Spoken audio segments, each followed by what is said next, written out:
and he with the pump fake and a one dribble inside to the long two, and he makes it. That's been his game his whole career. But look at him smiling. We go, my bad.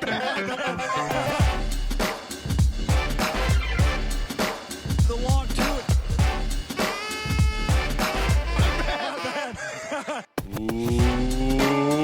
Welcome everyone to another episode of The Long Two.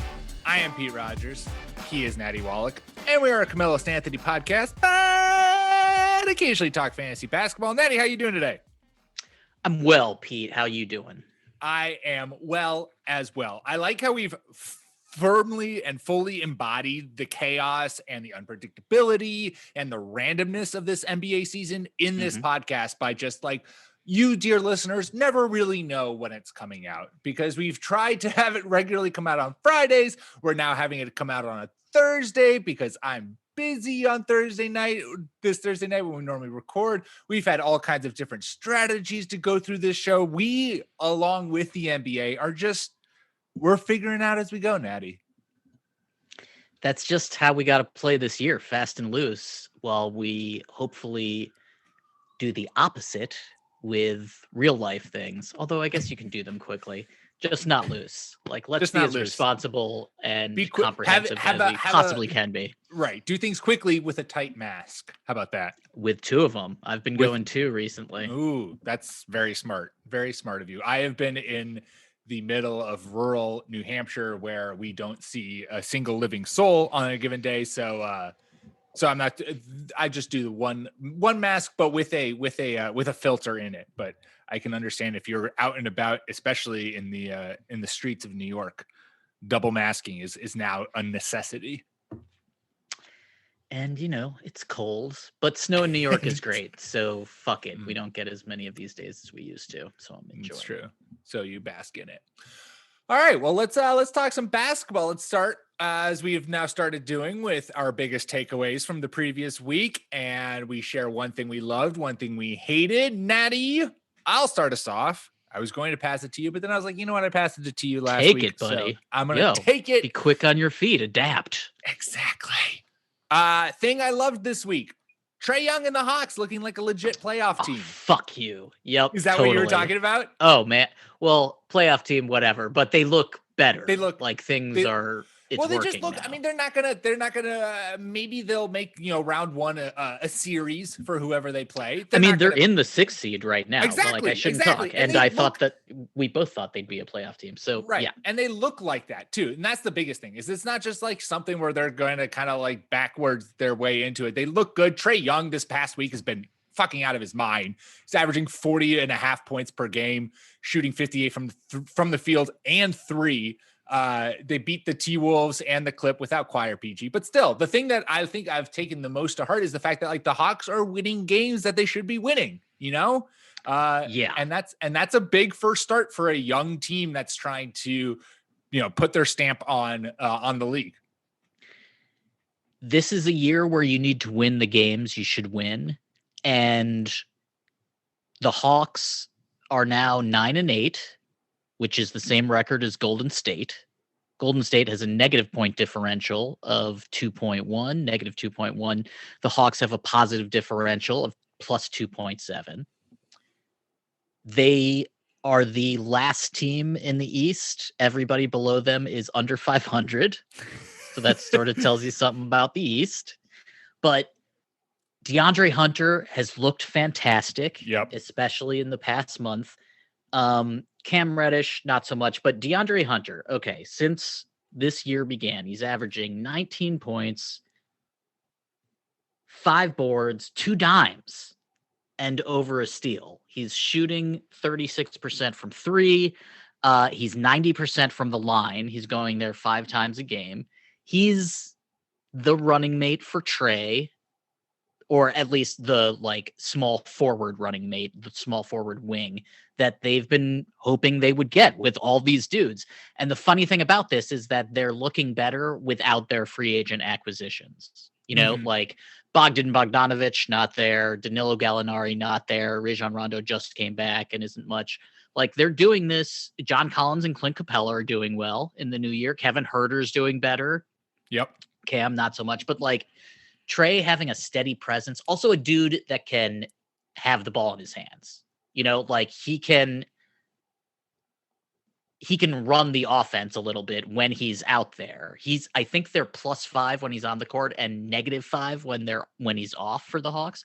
So he's just turned into the guy that they want, and they're doing well. Now, a lot of this has to do with schedule, like you said. The Clippers weren't at full strength, but so what, man?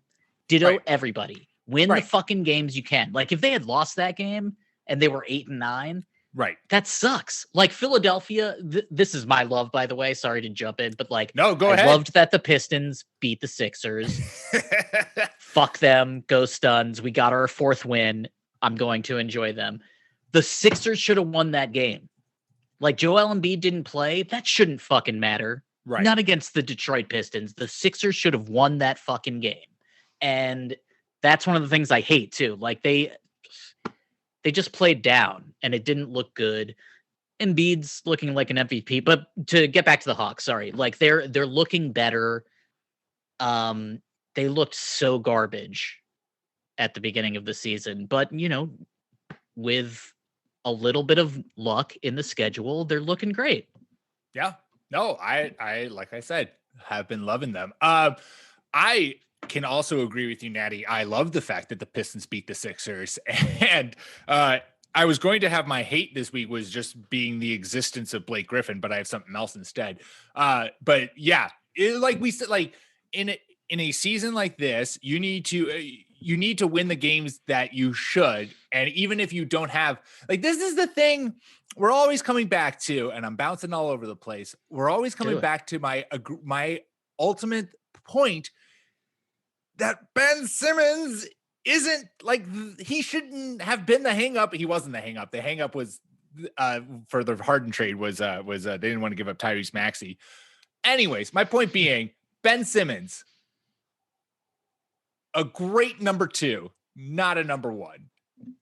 And that you shouldn't, like, even if you didn't have Joel Embiid, Ben Simmons alone should give you plenty to beat the Pistons, especially since this week Jeremy Grant hasn't been that great. He hasn't been shooting that efficiently. Like this, it's funny to me that this happened. Granted, the Celtics also dropped a game to the Knicks, so dude, I think people are maybe a little bit tired, and the absences do matter, because let's say you get into a rhythm or you can't get into a rhythm because people aren't available. But I'm not as much hating on Ben Simmons as just the entire team. Like you just shouldn't lose a game like that. But this is a weird season, and I'm hating specifically on Ben Simmons, so it's basically my life existence to do that. His defense though is so good, and it's like it is, but he needs to need to ask score. Dude, everybody else on that team matters too, though, right? Like, why don't they score? That's what they're there to do. They're there to do that because Ben Simmons can't at that level. Or, like sometimes he can. Maybe it's just a changing of our expectation or idea for what Ben Simmons is. Like, let's take him out of this then elite basketball player category, because he is great. He's top notch on defense. He is good at moving an offense, but he's a scoring liability. So he is, the second tier of top NBA players. And I feel like people still have this notion. People still are seeing him as like this franchise building block, which, yeah, he's a great guy to have, but I wouldn't, I saw a trade, and well, I'll take this into my hate, what I hate from this week. I hate the fact that Bradley Beal is being wasted in Washington. Like, it's just sad. And Bradley Beal hates it too. He leads the league in scoring, averaging over 30 again this year. And the Wiz just suck. They just absolutely suck. You want a free Vooch. I want a free Bradley Beal.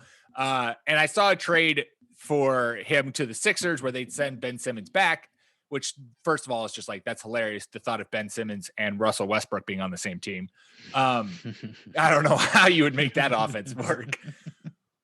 But I think that's like I feel like the general consensus has certainly come down to the point where it's like, all right, the Sixers need to start start figuring out, putting packages together with Ben Simmons. And Ben Simmons is no longer this untouchable trade piece. But moving from Ben Simmons to Bradley Beal, I would just imagine him in Denver next to Big Honey, or in New Orleans next to Zion and Brandon Ingram. Both those teams have the pieces to make that trade happen and should be making that trade happen, especially Denver. Jokic is playing MVP level. You could send over Michael Porter Jr., who, yes, is playing extremely well as well. But I just think Bradley Beal is a much better, not better complement.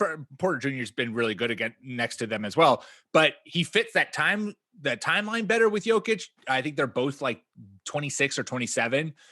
So that kind of ties up a little more harmoniously. I think Denver should be really trying to be let's go all in. Let's make a strong effort to really contend this year after a couple of seasons where they've gone deep into the playoffs, but then ultimately got knocked out.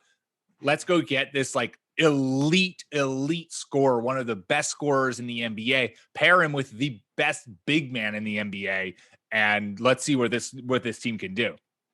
If Beal leaves, I want him to go to Dallas. Ooh. I'm good with that too. I just need him sexual. to be. I need him to be on a team where he puts, doesn't have to put up 35 a game, and then when he does put up 35 a game, somehow the Wizards still lose by 15 points. Well, from everything I've heard, he wants to stay, or at least he wanted to stay, and he gave it a chance with West. I mean, this is such a strange season. It's hard to know how Beal really feels about it. Is he, frustrated? Yeah, of course. Pro athletes get frustrated when they lose and they don't want to because they think they're doing really well. And that's Bradley Beal. But it is his team. If you go somewhere else, maybe he doesn't want to be the two. He's nominally the 1A and 1B with Westbrook, I guess, but that's just a technicality. That's Bradley Beal's team so long as he's there. They traded John Wall. Yeah. So I do wonder if he's one of these dudes who's kind of like Westbrook, where it's no, this is my team. It's your job to put people around me. It's not my fucking job to leave. So I sort of feel like the Wizards have pieces, and maybe they'd be more likely to make a move with those pieces to try to show Brad, we do want to build around you. You're the only one we care about. Because if he wants to stay, then you sort of have an obligation to show him that you can build a team around him. Sure, yeah. Right. He's an easy player to build around. Yeah. And if you keep him, let's say you make a nominal trade, whatever, you get some picks and maybe some solid players back, who cares? If Giannis and the Bucks don't succeed, he'll be in play in 2 years. I mean, there are dudes that are going to be available upcoming. Meanwhile, this is a really good draft, the next one coming up. So maybe the Wizards are trying to tell Beal, we get it, but you saw what happened. This is a COVID year. If everybody had been healthy and we hadn't missed some games, who knows what would have occurred. We can still make a trade. We can still make the playoffs. It's not impossible. So I don't know, trading Beal at this point definitely makes sense, but I sort of feel because Harden was traded, now everybody's piling on, and Beal with Embiid, sure, that looks great. Who guards the Lakers tandem in the finals? Because Simmons and Embiid can guard AD and LeBron better than almost any other tandem. So that's one of the reasons why you would want to keep Ben Simmons. Beal is such a good complementary player. Is Golden State a possibility? If Beal was just I'll leave, but I just want Golden State, and you get back Oubre and, Wiggins, whoever you want, maybe even Wiseman. I think that would look great, but everybody's going to want him. So I wonder if Beal is so frustrated because he knows what's coming. It's just going to be a whole season of this, or whether it's just the playing. But either way, I mean, it sucks for Wizards fans. If I was a DC fan, I would love Bradley Beal with everything I have. Oh my God. Yeah. How could you not? I mean, the guy is doing it all for the team. I always hate when when extremely good players waste large Sure. portions of their career on a team that just doesn't do anything. Like, and this is also like, it pairs nicely. Like in football, Matthew Stafford is going to get traded. And it's like, that's Go exactly Lions, it. by the way, you asshole. Yeah, go Lions.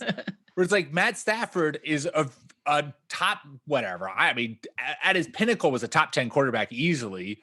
And the Lions have a whole history of doing this. Calvin Johnson, Barry Sanders, the whole 9 yards. Anyways, it sucks to see a player play at a very high level for a team that is just not going to accomplish anything.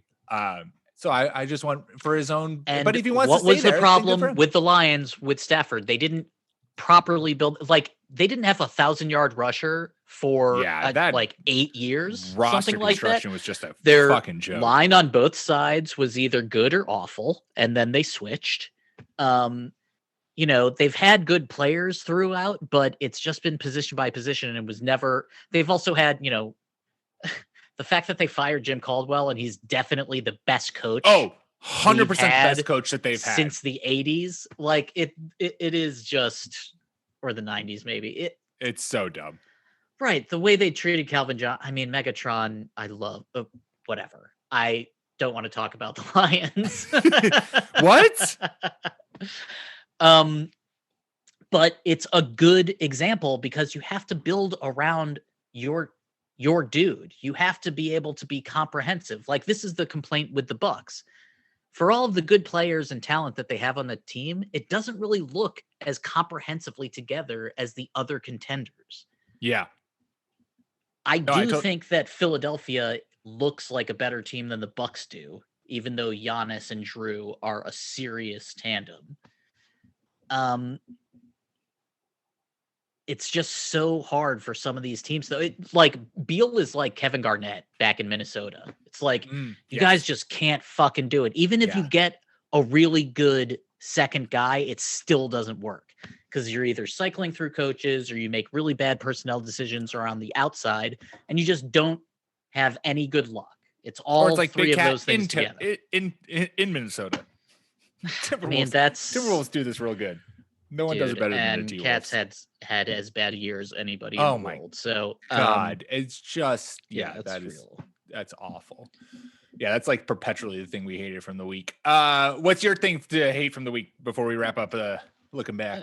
Okay. I just wanted to go back just a little bit. I forgot to mention something about the Hawks. Since the new year began, I know this is going way back, but I love this. Since the new year began, here's their top 5 in minutes per game. Trae Young, DeAndre Hunter, John Collins, Clint Capella, Kevin Huerter. All of those guys are 23 or 22, except for Clint Capella, who's 26. Love it. That's not bad. That's great. Hey, remember when the Hawks wanted to get rid of John Collins? I mean, that could still happen. I think this is another team that like could make a bunch of moves because look at this team and then look at who they signed. And you're like, cool. Well, Gallinari, I mean, he's a great player, and Bogdan Bogdanovic is a good player, but the Hawks are winning without them. Right. So the calculus has changed. The other things I hated, really don't like Booker getting that injury. I mean, it's not serious apparently, but anytime the Suns don't get to play with Devin Booker is a bad thing. The New Orleans Pelicans are 2-8 over their last 10 games. Yeah. They have no shooting. Zion, who was really good on defense in college, like sometimes looks like he's just stuck in the middle of the court and doesn't know what he's doing. I mean, he's still learning, but like he hasn't looked great. Inside he looks stunning, but the team doesn't look great right now. Like Lonzo, JJ Redick, Steven Adams, Eric Bledsoe, maybe get rid of all those dudes. Like, if this isn't going to gel this year, then I feel like your only obligation is to Brandon Ingram and Zion, and everybody else can go fuck themselves. Steven Adams is expensive. I'm not sure if you'd be able to move him. But Lonzo, like, if you're not going to keep Lonzo long-term, then get him out of there. Yeah. So I mean, there have been tons of rumors going around about, I think that people are speculating that the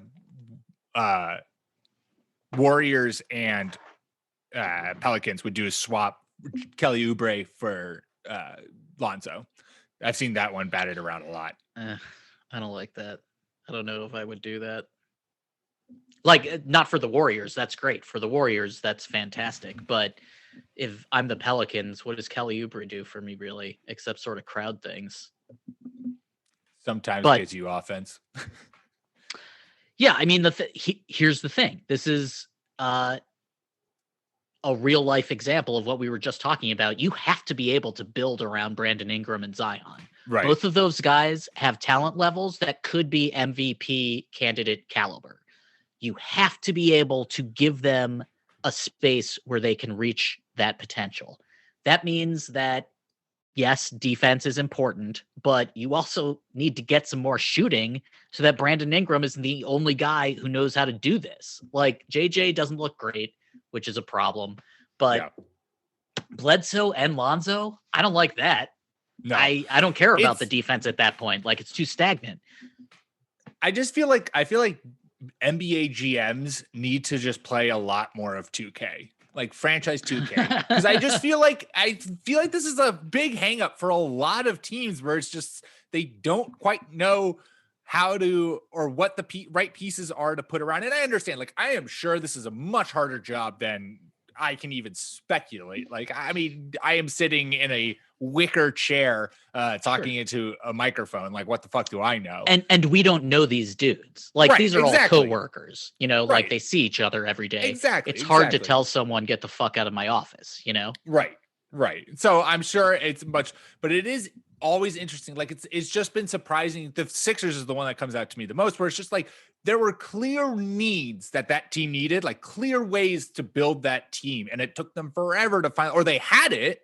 Then they got rid of JJ Redick, and they decided JJ Redick outside shooting was not necessary, which is like, lol, that's exactly what you need. They had it with Jimmy Butler and instead decided to give it a shit ton of money to Tobias Harris and keep him around. Building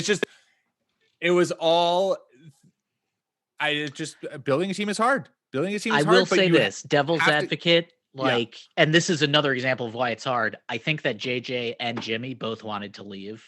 Oh yeah, like of they're course. Maybe not. I mean, Jimmy especially. Jimmy was just like, somehow, I think in the back of his mind, this Heat team was just like constantly calling to him. Not that he even knew it was the Heat, but man, he has just been bouncing around, and now it seems like he has finally found like a team that is just perfect for him.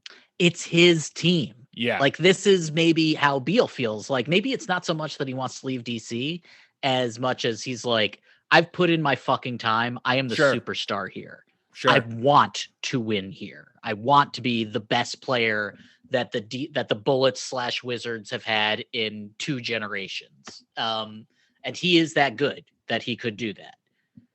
But you have all these forwards that, you know, don't really fit. It's just so hard to really construct good teams. And the ones that seem to be able to do it are the ones that have good development programs. Like the Spurs. The Spurs just make good players, like the Heat. The Heat just make good players. Sort of like the Pacers. The Pacers aren't at that level, but they still constantly make the players that they do get better. And it doesn't really feel like DC has popped with anyone except Beal for a while.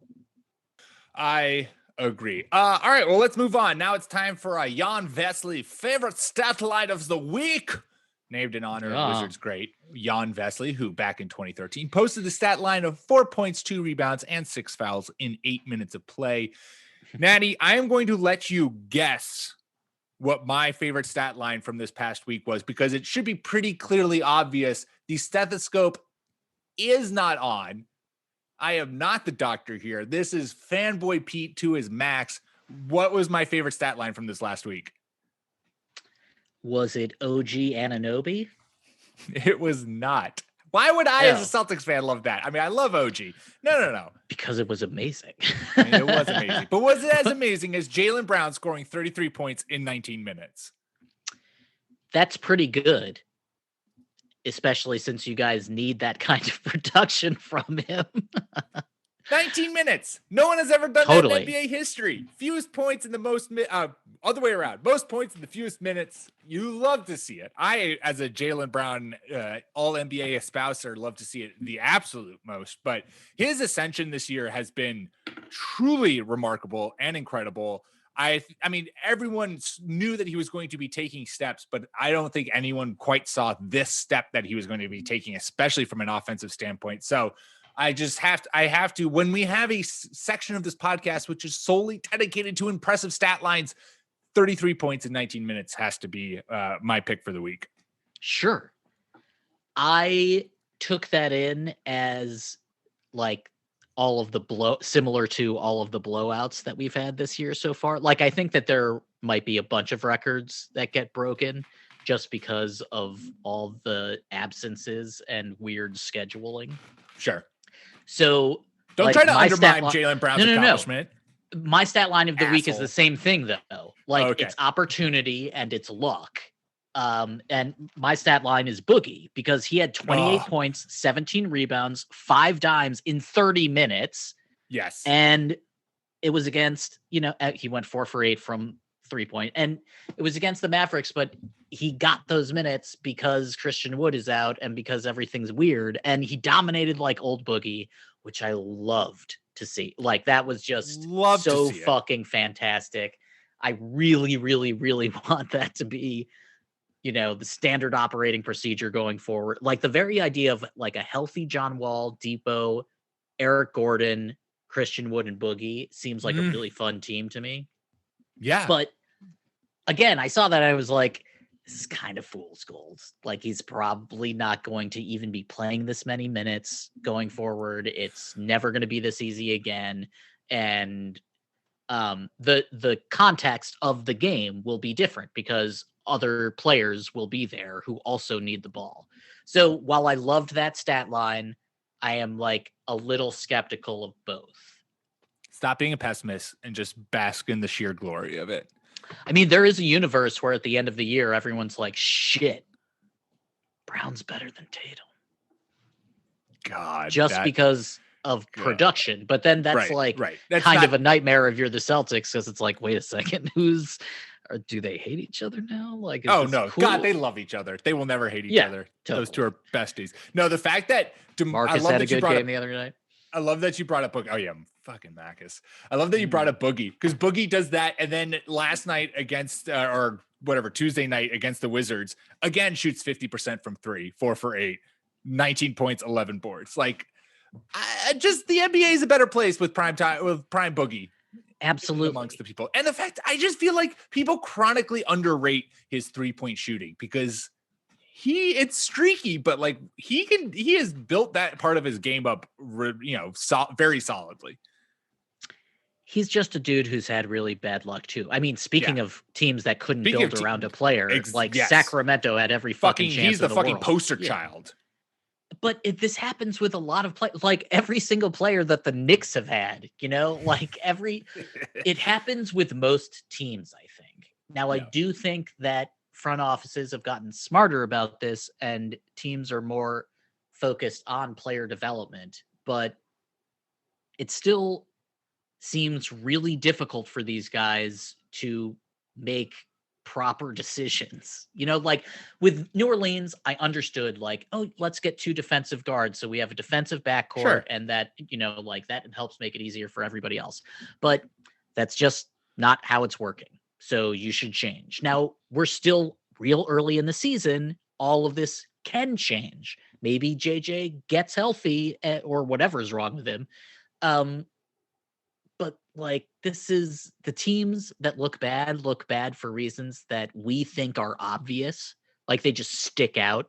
Like, the Pistons suck because the old guys are trash and some of the young guys aren't there yet and the other young guys are injured. Like, there are reasons. Yeah.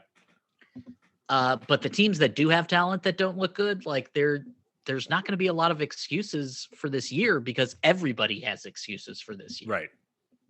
You know who would look really good on the Pistons? Isaiah Thomas. I was gonna say Christian Wood, but yeah, Isaiah Thomas too. That seems like a mutual thing. Like, it seems like the front office and Dwayne Casey didn't want him, and maybe he didn't want him to be there. Keep telling yourself whatever you need to sleep. If I'm Christian Wood, I wouldn't want to be there. Oh yeah, Blake Griffin plays my position. The fact that he has gone to Houston and has immediately basically now become the face of that team because Harden's gone. Brilliant marketing move by Christian Wood. I like watching Houston. Like it I do too. It is sort of refreshing. It's different. John Wall is back. John Wall has that first step again. It's they're fun to watch. They are. All right, let me ask you a question. Do you, if you were Houston, would you try to make a trade? Like not like some but like could you put the pieces together for? I don't know, like PJ Tucker and Eric Gordon gets you well. No one wants his salary, but like who? I don't think that you would. I think you could maybe move PJ Tucker for, I don't know, whatever you might want, like maybe a secondary play.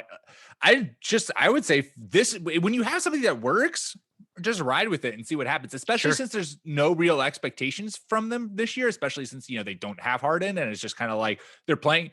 I would assume that they're playing with kind of, house money right now, where it's like, if they make the playoffs, great. If not, meh. They traded James Harden. They're 7-9 and Dallas is 8-9.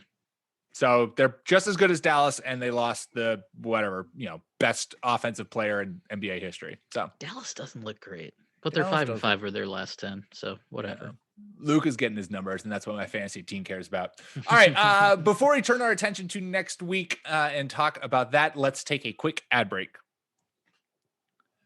All right, we are back, and now is the time of the podcast where we turn and look ahead to the coming week. Now, we also normally talk a little DFS. We are not going to do that in this show because it is still a little bit early, but rest assured, we will have our studs and duds for this coming week still coming out. Make sure to follow us on Twitter. We will be posting them there. I will have to see what the score is between you and I, Natty.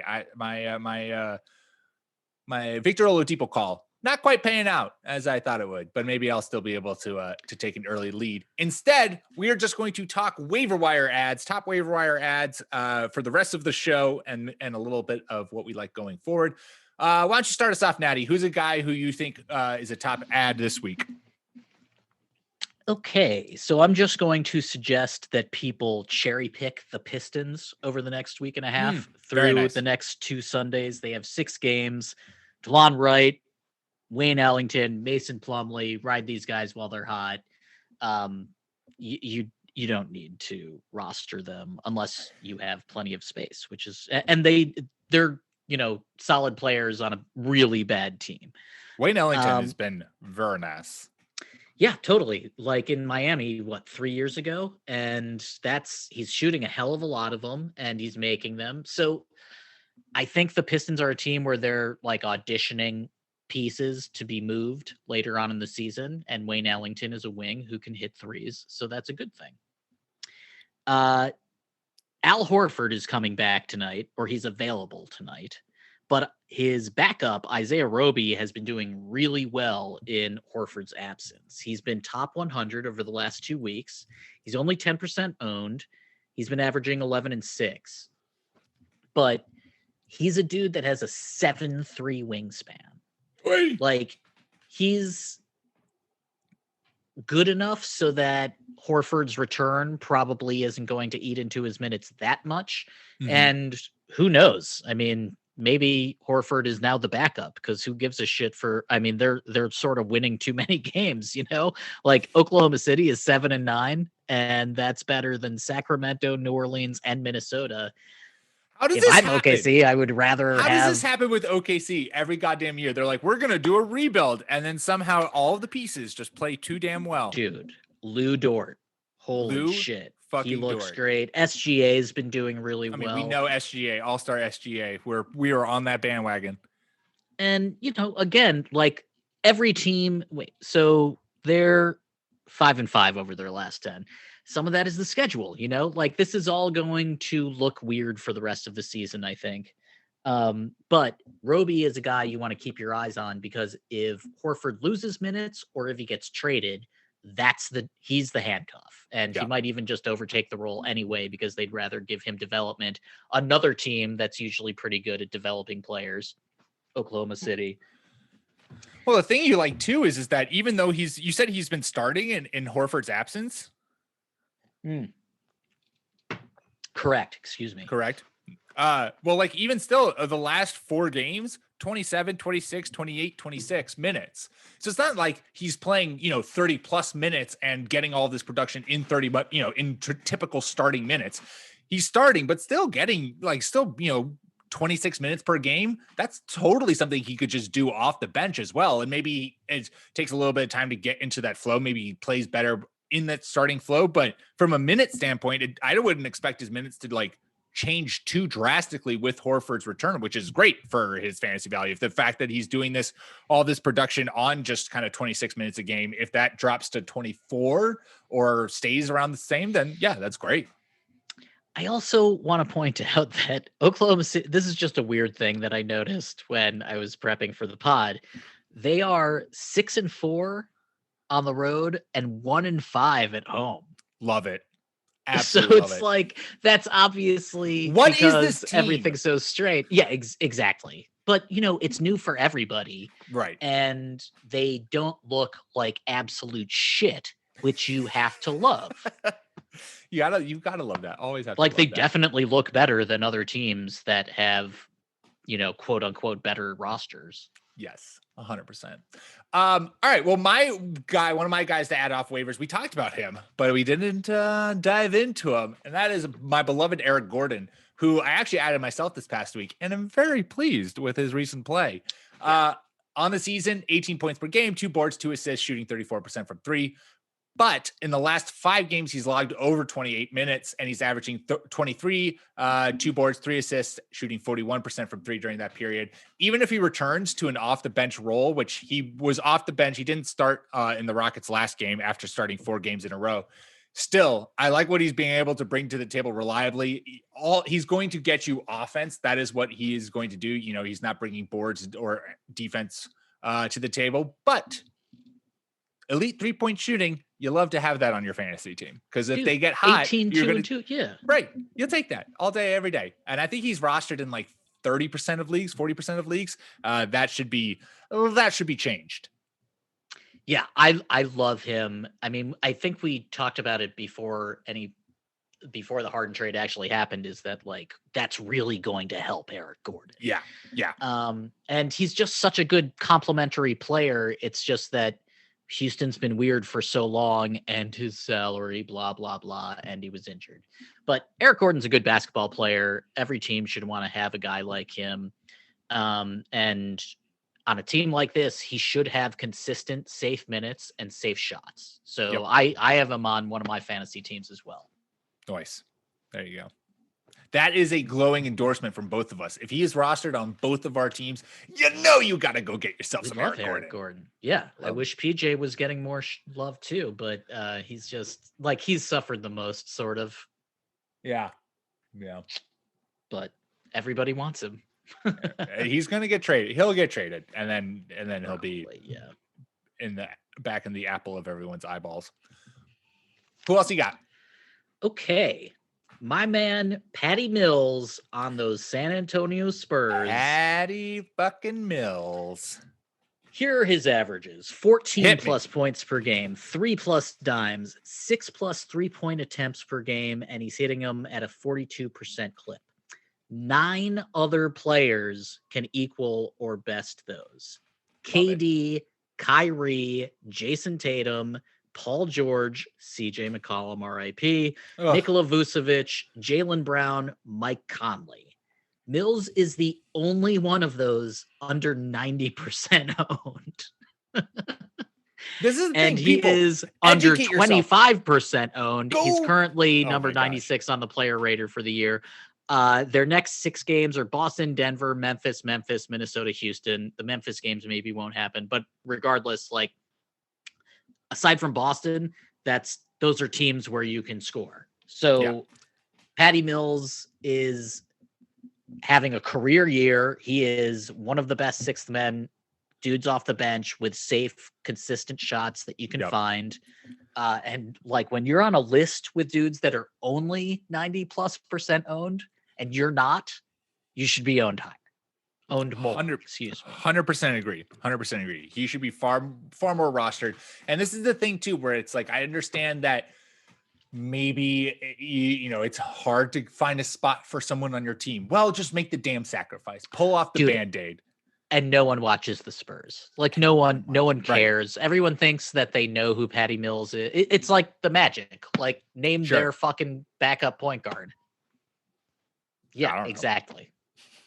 Speaking of the Magic, can we talk about how Vucevic is on that list of all wing players? Yeah. Exactly. God damn it. No, by the way, Cole Anthony looks really good. Like this is the thing is, man, this team always. Yes, I know. Aaron Gordon's been playing really well in the new year. Which is just going to be. They're all going to be just good enough. All just going to be good enough for Vooch not to get traded. And it's going to kill me. They're in the 8th seed right now. They're 8-10, and like it's going to be soul crushing. Soul crushing for Vooch.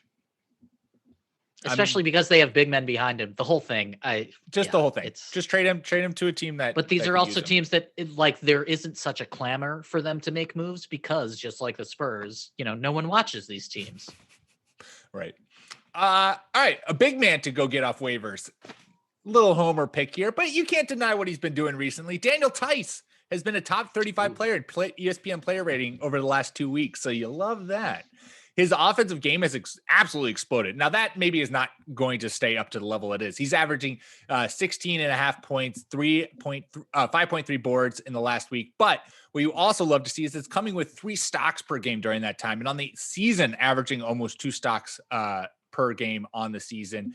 So that defense has always been kind of his calling card. His offense now has started to really develop. He's become a much better 3-point shooter. Has been able to hit those pretty reliably. And he's just been getting regular minutes in this weird wonky season.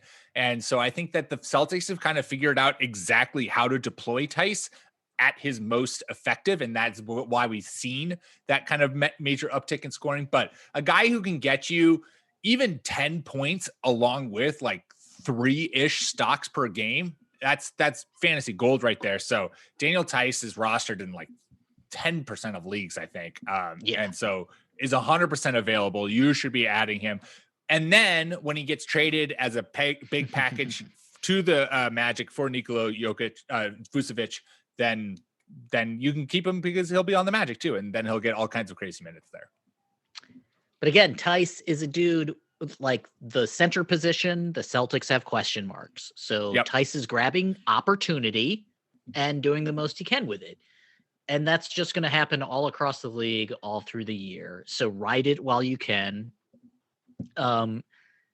His success sort of makes me feel like Boston's getting a little bit worried because it's like, yeah, it's nice that he's doing well, but if this is our best big, then I feel like that's a really big fucking problem. Yeah, that's not great. Plus, it also kind of, I feel like, has slowed down the Time Lord Robert Williams development. Because he's been sick. I think he had COVID. So he's been recovering from that, which has obviously kept him off the court. But it's hard to, limit Tice's minutes. It's hard to play Tice and Rob Williams together. And I think they want to really kind of get Rob Williams' development going. I don't know. We will ultimately see what the front court or backcourt has to do with the Celtics. Never get the silver lining with all these absences is that it has given people opportunity. So while you never want to see someone get Wally pipped, like baseball is nice because people sit so often and you get to see the rest of the team. Right. Like when someone gets called up from the minors and gets to start a game, you're like, oh, cool. I've been wanting to see him. So it would be nicer if the NBA was like more attuned. Like you don't need to sit stars on national games, but like you should try to use your full roster because it is interesting to see these guys and you do want to see the young dudes get reps. So while I do like Tice and he's like Kelly Olynyk and there's just like this sort of B- big men out there that can like shoot the ball and they're not going to fuck your team up too bad. But they're definitely not what you want to be the answer, capital A. So I would ride Tice while you can. Agreed. All right, Natty, wrap us up. Give us a final waiver target for you. Okay. I am going to give you a guy that is under 30% owned. Love it. He is number 106 on the player rater for the year.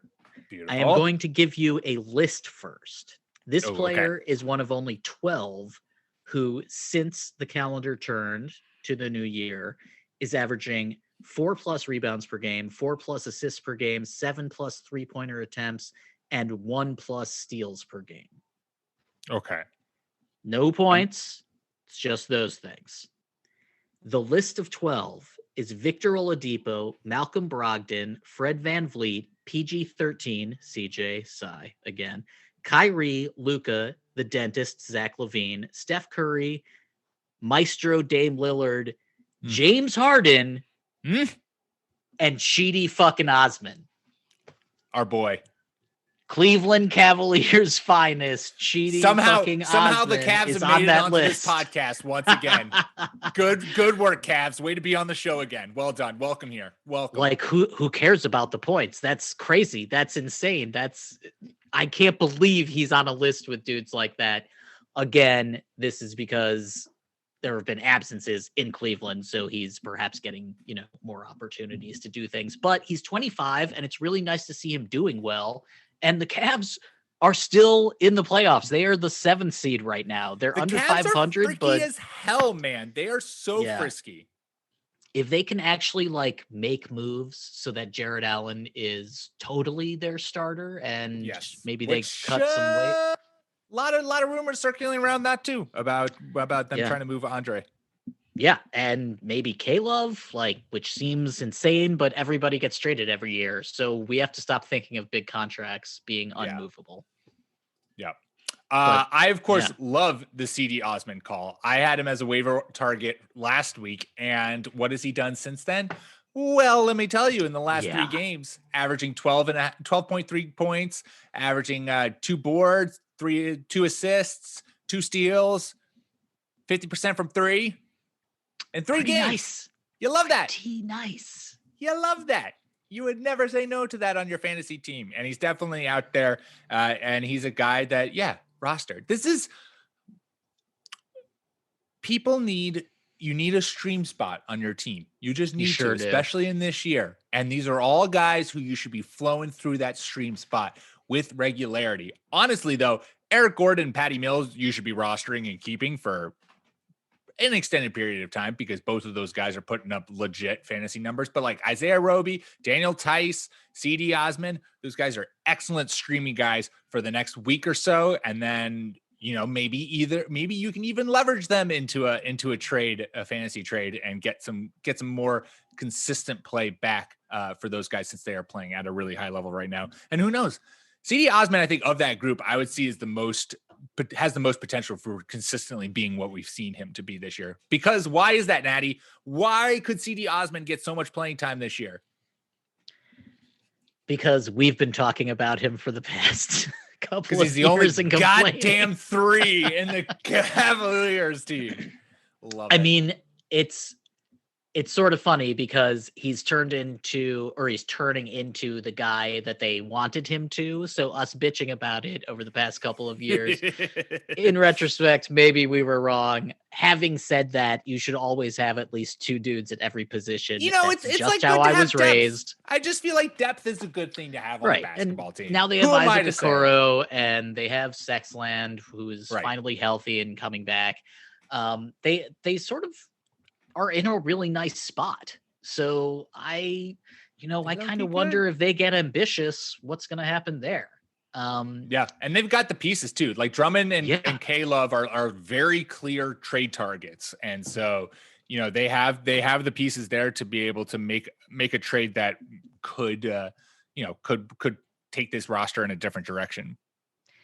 And if they stay in the 7th seed, then they are protected from, or wait, I forget how the play-in happens. I think it's just against the 8th seed, right? Yes. The 7th and 8th seed this year. Whatever. It doesn't matter. Regardless, they have a better record than most teams in the East, so they should keep it going. Like, why not? Let's have the next iteration of this Cavs team. Yep. 100% here for it. All right, before we go, let's wrap up with one thing we are looking forward to this coming week. And I am looking forward to, hopefully, never say never, but looking forward to some Grizzly games, hopefully playing at some point in the near future. Yeah. Because I love watching Ja Morant. Ja Morant is a lot of fun to watch, and my life misses him dearly. And my hope is that we will get the Grizzlies playing on whatever Saturday or Sunday against the Spurs finally to happen after they haven't played for like a week and a half. Yeah, it's really funny. That was one of mine as well. Also because like Justice Winslow is still on this team. Lol. And right, like Point Winslow did look really, really effective, like a solid rotation player. So this team has a lot of changes to go through as well, but I do want to see how the Grizzlies go. And I mean, there's so much uncertainty right now that you just sort of have to enjoy the games while you can. And Memphis is one of the teams that I was trying to watch. Them and Charlotte. I really like watching them. Portland's up there too, except CJ. God fucking damn it. I'm still so upset about that. Sacramento sucks. I don't know. Were there things I was looking forward to this coming week? I was kind of just looking forward to like no more absences. I'm just sort of like fingers crossed. Yeah. I do have to say, watching Duncan Robinson while Miami's had players out, he is just one of the best shooters in the NBA. It is also fucking amazing. Available in like 50% of leagues. So yeah, totally. Not a bad guy to be adding. Norm Powell looks really good. Like he started off cold, but he looks great right now. There are good things in the NBA, so I don't want to be too pessimistic about things. Well, look at you being the bigger person, Natty, and rising above it. And not feel free to genuflect. punching the NBA right in the crotch, a la Jamal Murray. Well done, Jamal Murray. Way to go for the Nuggets. I don't care. Do it. I've watched tons of people kick tons of other people in the balls. Please. And like I'm just annoyed that he's the one thinking that this is something new or creative. Like he clearly is just copying the Marcus Smart crotch punch. Like, come on, that's dude. If you're gonna hit someone in the dick, just don't do it during the finals. That's the only rule. Do not do it. Don't punch someone in the dick, especially if you're playing against a LeBron-led team, because LeBron will make sure you will get suspended. You will get suspended and you will lose. Those are the rules of the game. Punch the dick any other time in the year. That's what the regular season is for. There you go. All right. Well, that's all we got for you this week. Make sure you subscribe to the Fake Teams podcast, wherever you get your podcasts, iTunes, Spotify, Stitcher. That's how you'll not only get us, but also our fantasy baseball and fantasy football podcast. Like I said earlier, follow us on Twitter at The Long 2 Podcast. We will be dropping our studs and duds for the next week there. Those will be coming out on Monday. Natty, enjoy the weekend and stay safe, my friend. Everybody on the East Coast, stay warm. Everybody else, stay safe. See you next week, buddy.